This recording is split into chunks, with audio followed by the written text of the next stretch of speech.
Hello and welcome back to International Yankee English. We post videos about improving and or learning English with a focus on more advanced English. Please come back for more videos. We post weekly videos and we are also going to start live stream lessons back up very soon. So make sure to hit the subscribe button and turn all notifications on. Okay guys, on to today's video. The topic for today is the 5 things you should remember when you are learning or practicing a language. So technically we are always learning a language, but I don't like to say that a B2 or C1 more advanced learner is a learner because you already know enough of the language to effectively communicate in the language. But there are always ways to improve it, especially if you are looking to study in the language or to use it professionally within the work field. So there are always ways to continue learning, but some students are put off by the word learning because they feel they already know English. So I always say learning or improving. These tips apply whether you are learning as a beginner or if you are improving at a very high advanced level. Okay guys, tip number 1 for you today is to truly know your weaknesses and strengths when it comes to English and or in general. So what do I mean by with English? These are very specific. You have 4 main skills that you train when you learn a language. You have speaking, you have writing, you have reading, and you have listening. These skills are not all created equal for every learner. Okay, so often listening and or reading tend to be easier than writing and speaking. And you need to be able to differentiate, see the difference between your levels in each different category, but then also realize where do I want to go? So when we talk about tip 2, we'll talk about that a bit further. Tip number 1 is to really at first at least know yourself, know thyself, nos te ipsum. You want to know where you are, what your current level is, and what your current ability is. Now notice the keyword current because it's extremely important that you do this regularly. What you could do a year ago in English is not what you can do today in English. Maybe you have improved, or maybe you have not been using your English as much and your skills and level have actually decreased over time when you haven't been using it. That's why it's really important that you continue to check your level and to assess where you are in the different skills regularly. Without knowing this, you cannot really progress if you don't know exactly where you are in the 4 competences or skills. Now, in general, you also need to know your strengths and weaknesses as a learning style. Okay, so what are the things that you are really good at? Maybe you are a visual learner. Maybe you need to see more infographics or videos or pictures that help you visualize what it is that you are learning. Maybe you want to watch more TED Talks or more Netflix shows or more YouTube videos. Or maybe you are somebody who really learns a lot better by reading and writing. So you may want to have a textbook where you regularly do exercises and read about the theory behind the language, or reading actual books where you can really put the vocabulary and grammar structure in writing style. Clearly, you read it on a piece of paper and you put it into your mind and absorb it that way. You have to know where your strengths and weaknesses lie before you start to set out to work on your English skills. Whether you are taking lessons, joining a class, or self-learning at home, you have to recognize these things in order to make real progress in your English.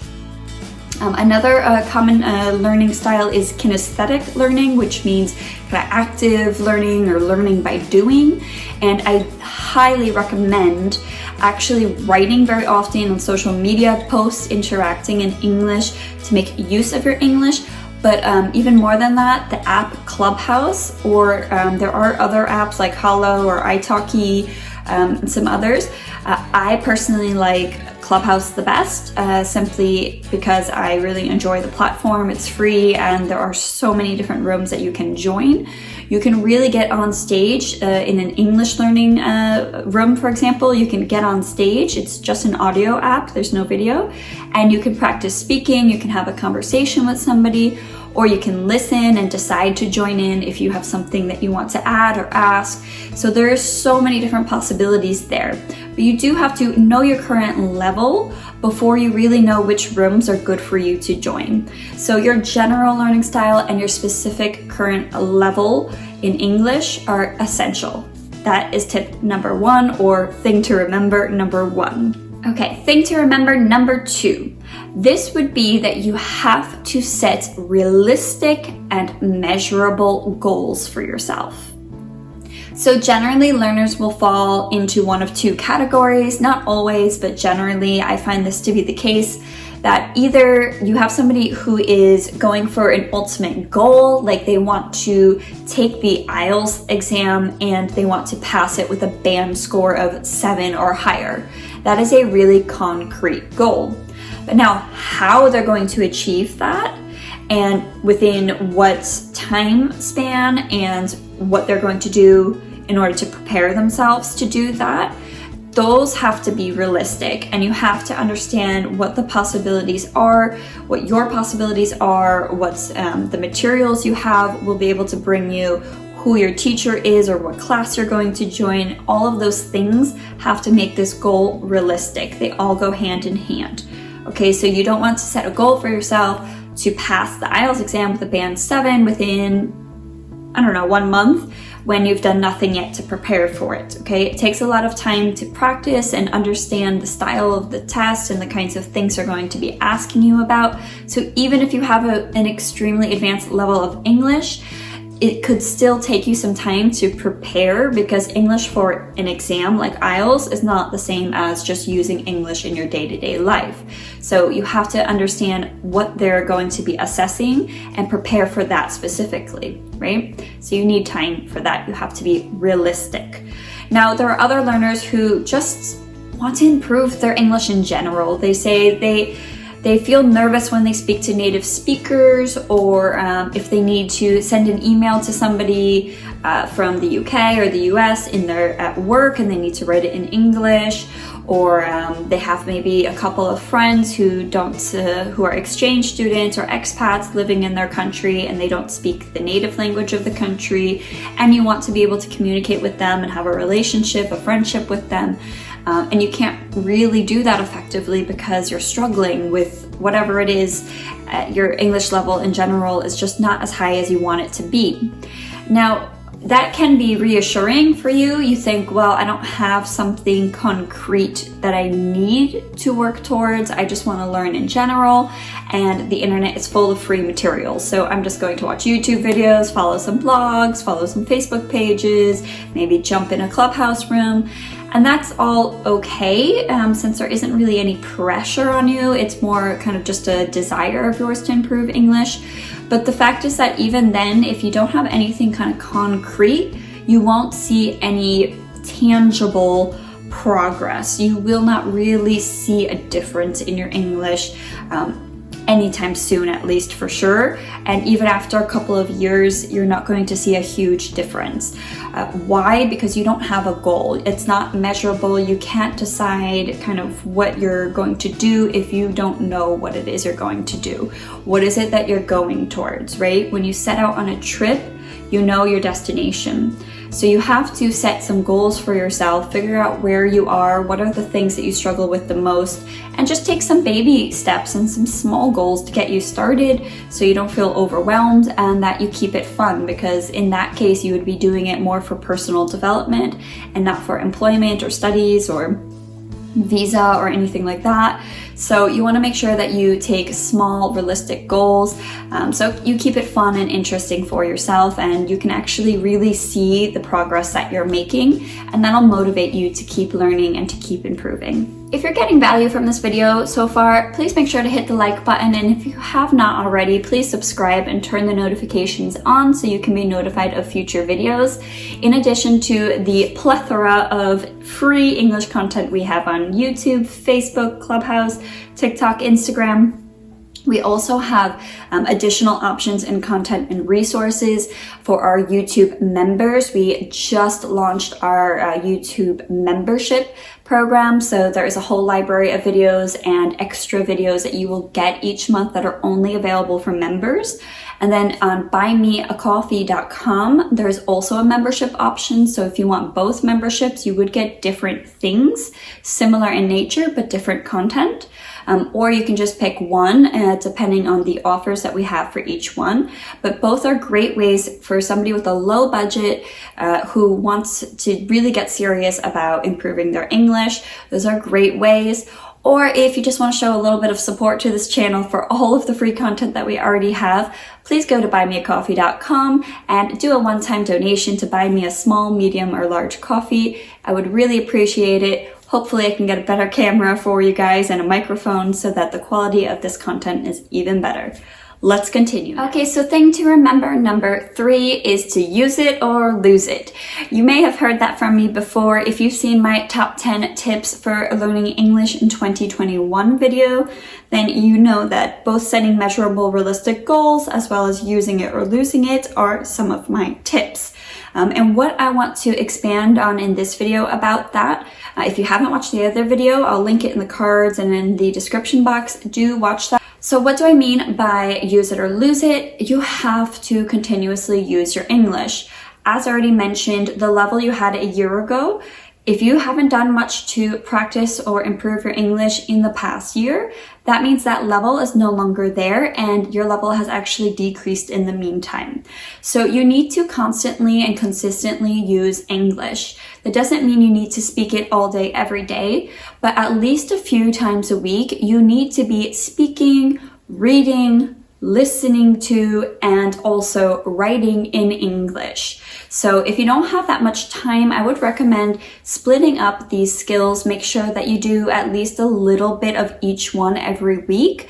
And then going back to thing to remember number 1, which was that you needed to make sure that you know your weaknesses and strengths, but a little bit more emphasis on the weaknesses and then a little less on the strengths. So let's say if you actually feel really confident in your speaking, then, maybe hop into a Clubhouse room like once a week, spend a good half an hour in there and practice speaking or doing an exchange with somebody so that you can speak English. Or if you don't really want to, risk the chance that you don't get a lot of speaking time, you don't want to wait around for your turn or whatever, you can also do, for example, a pronunciation course with somebody like me, where you can have access to software where you can log in at any time, listen and watch a video and record it back. And then you can do that either as like a self-study program for a really low cost, or you can do it with a teacher. So for example, I have speaking courses that I offer as well, which are also really well priced, but a little bit more money because you get then the feedback from me, your native teacher. So that is another way to do it, because you may not always have time to kind of wait and see or, figure out if you like your conversation partner and whatnot. That is something that you can do that would really help you get that speaking practice whenever you have the time to do so. It's always there for you. So that is something I would recommend if you needed to focus on speaking more. But let's say you're not nervous about speaking and you are great at speaking, but you struggle with grammar.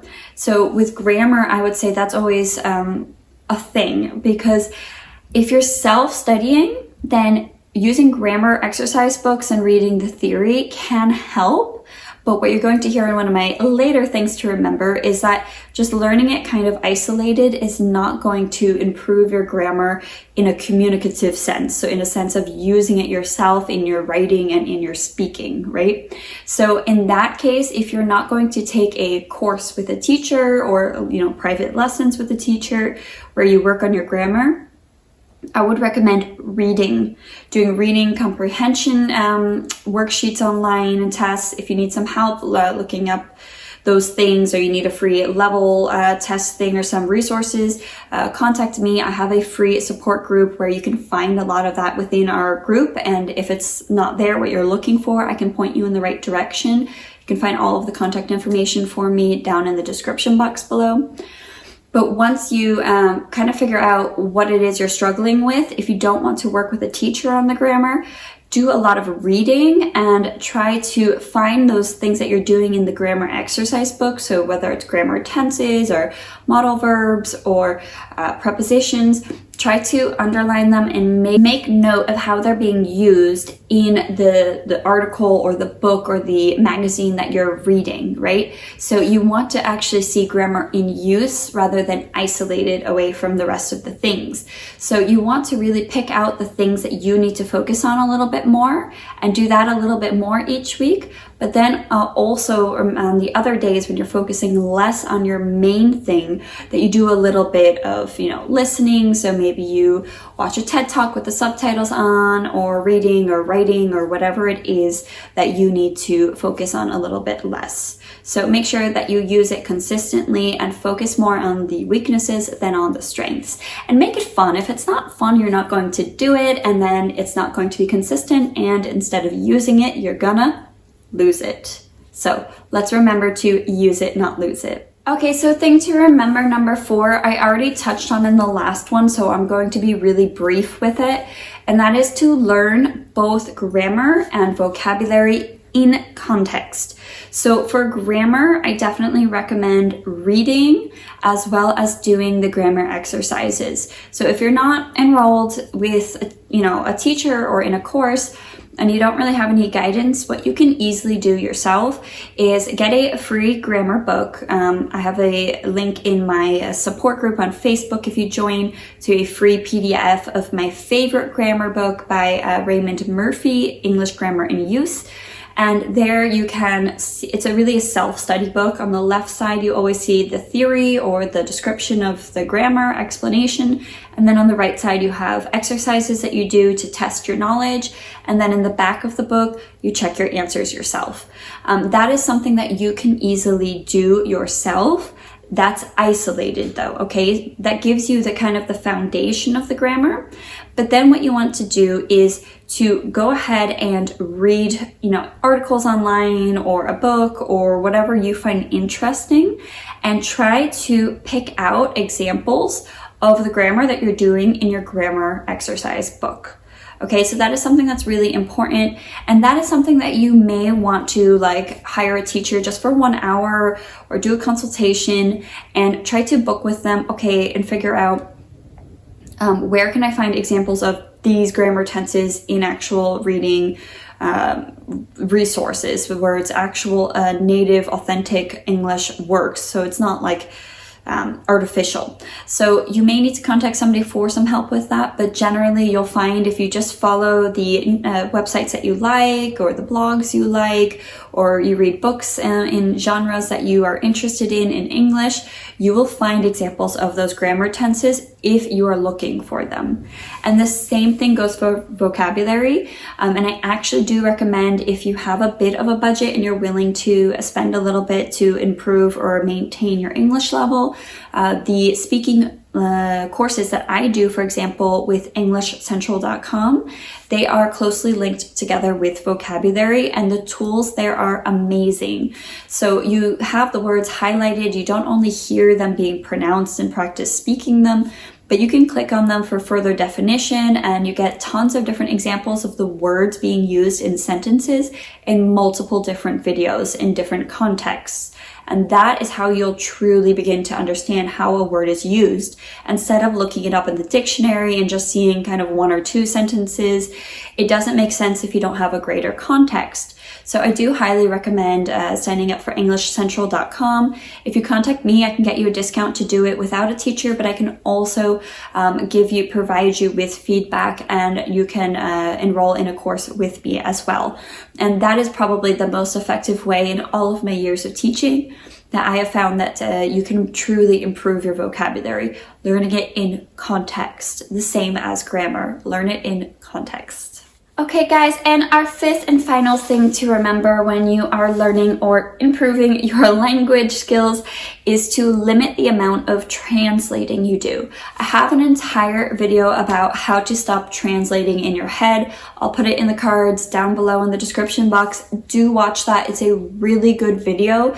It wasn't that popular for one of my videos on this channel, but from the people in our community who are really active, who I've spoken to, as well as students who I've shown it to, they find it so helpful. So please, I do think that that is a great video for you to watch, especially if you're struggling with doing too much translation in your head. So you want to limit the amount of translating you're doing from your L1, your native language, to English, or to whatever other L2 foreign language that you are speaking. So you want to try when you're writing to just go straight out to writing it in English and trying to form your sentences that way, even if they're a bit not well structured or you're making mistakes. That is a learning process that you need to go through. If you're just going to go to Google Translate and put it all in there in your native, write it in your native language and then hit translate and pop that into an email, that is not practicing your writing skills. And even if you proofread it to try to find the mistakes, it's still not the same. So you need to first try to write in the target language directly. Don't first write it in your language and then try to translate it yourself or with a translation service. You need to go directly to the target language. Okay guys, that's it for today. Please come back next week. You will see either a live lesson or another video from me next week, and follow us on all of our social media accounts. And please do check out the membership options both here on YouTube and on buymeacoffee.com for more ways that you can continue to learn with me. Or you can contact me directly. My email is info@internationalyankee.com, and I can kind of point you in the right direction and give you a little bit of help if you're feeling a little lost in your English learning journey. Thank you guys so much. I appreciate all of the views and comments and support from you. And maybe I'll see you for one of our free conversation classes on Sunday on Zoom. We have it every week, 4 p.m. Central European Time. Thank you so much. Take care. Bye.